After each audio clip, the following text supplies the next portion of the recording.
that's one way of getting information, and we can look at other ways of doing it. I just, when you look at how many people we have in our industry, right? Let's just say 200,000 globally have some sort of support function at an IT level. They get 4 or 5 surveys a year officially in English. That's a lot. And then they get inundated with everything else, and some people just get disenfranchised. I don't have a problem with the surveys as much as I think there were better ways to engage people. And, I remember the first time I saw James Finister tweet, is this it? Is this all of us? And at that point, I wanted to say, yes, James, this is it. But I didn't want, to stop what I saw going on. And, it's much different from my perspective 3 years in than it is, I think, for some of you guys.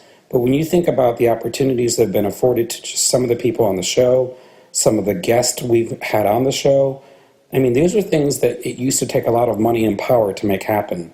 And you guys have done it all by yourselves. So never lose sight of what you're doing is much bigger than you will ever see right in front of your eyes. Group hug. Group hug. But do you remember at the conference, I don't know, because I get confused over what we did record when and where, Matt Rigby's session on social media. I don't know if we mentioned this. Matt Rigby did a survey of all the speakers at the ITSMF conference this year. I think there are 51 speakers. Yes. And only 8 of those were on Twitter. Yes, and only 3 of those were active. We did a similar thing at our Hornbill user group, and I asked for a show of hands of people that were active on Twitter.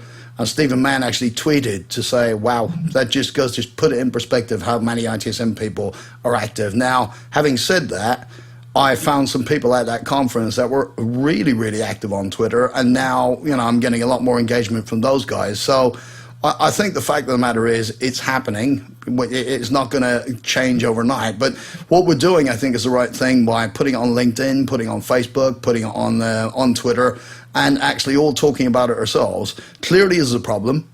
Clearly there's a need for this type of thing, but I think the only thing that's slow to get started is to get people to respond via a survey tool.